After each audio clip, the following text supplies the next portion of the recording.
look, India has a design about Kashmir. Probably they want to change the demography of the Kashmir, so they wanted to alter with the special status of Kashmir, and they have reduced it from from a special status to once they brought them they declared it as a union territory, and now there are rumors probably they'll be declaring the Jammu part of Kashmir as in maybe a state. So this discussion is already going on. Maybe we are surprised in the next few days with this new status for Jammu only, and Kashmir will continue to stay as a union territory, and they'll keep administering it as a union territory because and that was the political objective. So whenever there is some escalation or there is a friction, or they create an environment through false flag operation, a security environment, they've already they have plans to push a political agenda behind that. So if you remember that after Pulwama, just after Pulwama on August 5, 2019, they came out with this special status, and probably it is not only Bharatiya Janata Party. The people always talk about the designs of Bharatiya Janata Party, but I take it as a design of entire Indian politics. So Congress has been part of they never opposed this. Even the super elite Muslim leadership, political leadership in Kashmir, who sometimes they portray that they are the true Kashmiris. I'm talking about, and I'm referring towards the Abdullahs and all that. So they make a lot of rhetoric, but primarily they have they have already given the tacit approval to the Indian New Delhi that you can go ahead with these changes. And that is the whole thing which is happening behind. Now, after this Pahalgam, Kashmir always remains the rider clause. Rider clause means that Kashmir movement will always be part of all the political diplomatic maneuvers of Kashmir. That will remain the central. And that's why they keep, referring it or keep attaching terrorism with this Kashmir, because they want to put this Kashmir freedom movement behind a smoke screen of terrorism. And now this being their own lead instrument of policy, so they have this leverage. But with that, they always push economic and political objective against Pakistan. Now, after Pahalgam, they pushed this. They came out with this Indus Water Treaty. So this is a well-crafted and a very well-designed, structured maneuver, political and diplomatic maneuver, which India is launching. And that's why I always say that Pakistan has a serious dimensions to this conflict, and we should have a better contingency to counter this Indian aggression and Indian designs. You see that Pakistan will have to have its own designs. Although Pakistan has always encouraged a third-party intervention, but I think we should be seriously sticking ourselves with the resolutions, United Nations resolutions. Even after 100 years, these resolutions will have validity. But as far as the third-party intervention is concerned, it will always be attached with the personalities, And then I personally feel that I don't feel any sincerity in President Trump's offer also. He always uses these leverages and, use it as a pressure tool to achieve their own economic objectives and political objectives. This is how the real politics is. We should not be, blaming others for such things. Every country, every state, every individual, they always pursue their own national and their own political interests. And nowadays, I'm seeing that the political interests of the parties or the individuals, even within their own politics, that is impacting the international relations. We have just recently we are observing India converting into Bharat and a saffronized political application of RSS that is in the lead. It's not the Indian policy. The Indian military has become a kind of a militant wing of the RSS, and that we are observing in other parts of the world as well. So these are the changing dynamics of politics and international relations. But as far as there is no doubt. It's not only Trump who has declared Kashmir as a flashpoint. President Clinton, if you remember, he always used to speak about the most dangerous place. Then we have read in the Hillary Clinton's and other writings also, which have come from the international community. They all understand, and this is also proved from the way the world scrambled after Pakistan Indian recent escalation, because that had gone to a very serious levels. So that and it escalated so quickly that even in the military application, we have not observed such a escalation at such a rapid, rather a supersonic speed, going to the very serious escalation ladders. Thanks God that control of this escalation ladder was totally in the hands of Pakistan. Otherwise, this Modi regime, this saffronized thinking, he's a sick man, and this narcissist could have brought misery to the entire region. Now I have a little bit feeling that in the West there is more, there's a little concern which is being felt, but this I'm talking with regards to whatever is happening in Palestine. Otherwise, overall, once we see the accumulative impact and effect on the international community, I am pretty disappointed, to be very honest. Otherwise, the way genocide is taking place in Gaza and the way this Kashmir has been turned into a living hell, So no international community has, never bothered that to that extent. But now I have a feeling the way France and United UK has, spoken about the statehood of Palestinians, and probably they're going to recognize the Palestinian state. So there is a little bit of political activity, and then the human rights violation are being, there are demonstrations against these atrocities because this. Unfortunately, these two, Hindu Zionism and Jewish Zionism, they are converting everything into weapon of war.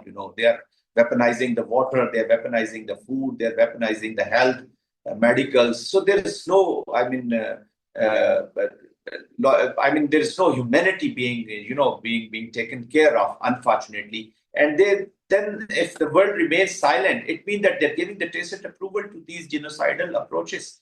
But I think in West, I'm feeling, but in the Arab world or in Middle East or in our part of the world, we have so much in our plate that, such things are ignored. So the same way Kashmir is also being ignored.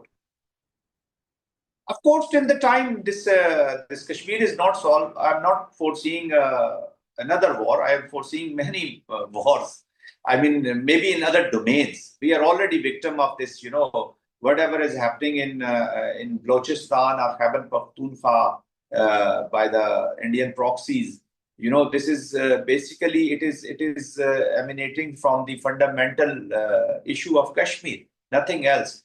And because they portray that whatever was happening in Kashmir, I'm talking about the freedom movement in Kashmir.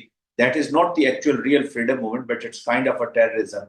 Look, Pakistan has only one issue with India, and that's why we are a nuclear country. That's why we are having a missile program. That's why we are maintaining a huge military, in spite of all the economic, political, and social constraints. A lot of pressures in Pakistan. But this is kind of a compulsion on us to have all this kind of defensive and offensive system. And alhamdulillah, I think Pakistan will have to understand the international application which you are referring to.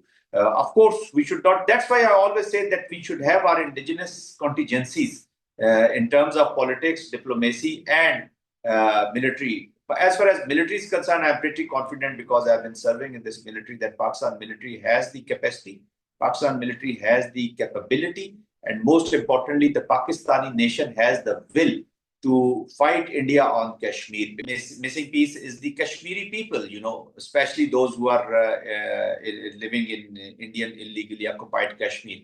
So the way their leadership has been put into the jail, I mean, now Shabir Shah is in jail for last 39 years, then Asiya Andrabi, Yasir Malik, so such eminent leaders. Then there have been young killings of people like youngster like Wani, and so there have been killing. Unfortunately, there are such a huge number of women who are living a life of a half widow because they don't know where their husbands are. There are daughters who are living, in the condition they don't know their father is alive or not, their brother is alive or not. So these are the psychological domains of those people, and that is, they are suffering.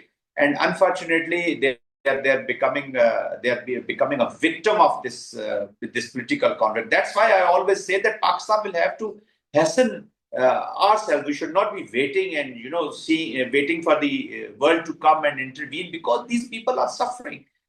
We are sitting in Islamabad. You are sitting in Karachi. We may not feel that agony and pain which those people are going through. So India is moving very aggressively on all the fronts, politically, diplomatically. Now there is the world has a little, they've changed their impressions about India, and that is because of that notion of victory which we have crafted in after this 4 days war. That is because of the military application, Pakistan's military response, rather not application, a response to the nefarious designs that has crafted a very good, gifted a very good notion of victory, from which we are having these diplomatic and political, achievements. Then we are member of the permanent member of the not permanent, but the member of the Security Council. So we have had a chair in July also. We had good opportunities at 3 occasions. Pakistan was able to represent our case about Kashmir in General Assembly, also in the Security Council also. So that gives boost to whatever the Security Council resolutions are there to revive and let the whole world know. So this diplomacy has to be a continuous process, and that has to be a very effective continuous process. And one point agenda should be Kashmir. We should not be, even from bilateral to multilateral, and then we will have to create the regional alliances. The regional cooperation, because China's have the issue, but mainly these are the three parties in Kashmir conflict: the Pakistan, India, and the Kashmiris. So let the people of Kashmir decide, but we'll have to create environment. Otherwise, this saffronized, this Hindutva application has its own dynamics, because they are on their route of this achieving the Akhand Bharat. I think we should immediately detach this world secularism from India. It has always been a Hindu state. I always take Congress and Bharatiya Janata Party or the Sangh Parivar as two sides of a same coin. The only difference is,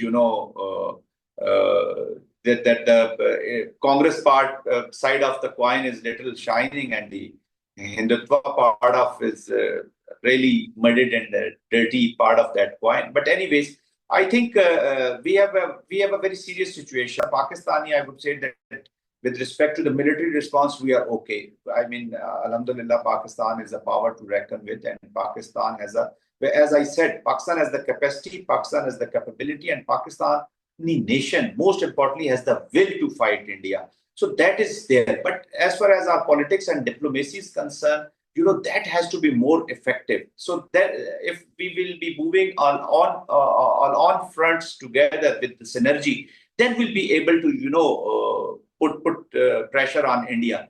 And secondly, we will have to create international stakes in Pakistan. I'm very happy that Americans are coming in Pakistan. They want to invest in the energy sector. Yes, people always problem in Pakistan is that there are many, because of the domestic politics, maybe, or because of the domestic social, behavior of Pakistan, we start we start reading too much in between the lines. Yes, Americans will always have designs. American has a history of betraying Pakistan.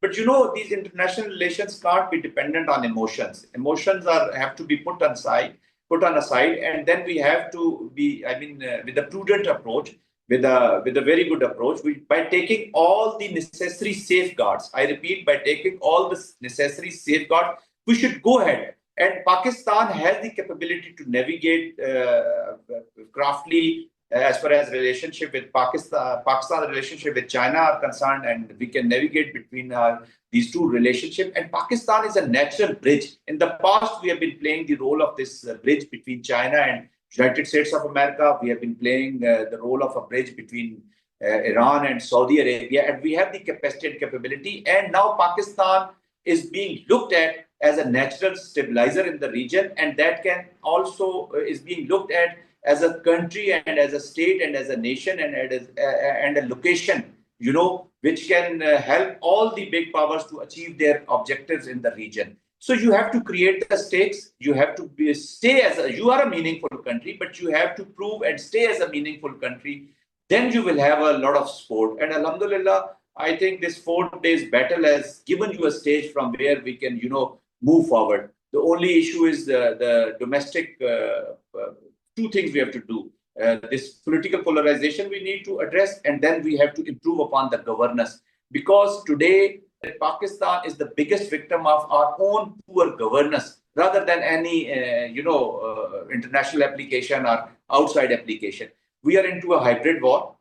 This will be protracted, this will be prolonged, and this till the time this Hindutva mindset is there in our neighborhood, we will continue facing this. So we have to establish, and we have to make a strategy, which is worth matching this in all domains, in our ideological domain, in political domain, diplomatic domain, military domain, social cultural domain, because social culture, soft core, So as a nation, we have to become a hard state and then a performing state, and we'll have to continue for a certain period of time by the time our youth takes over, because they have a lot of potentials. We have to just channelize these potentials to achieve a better Pakistan.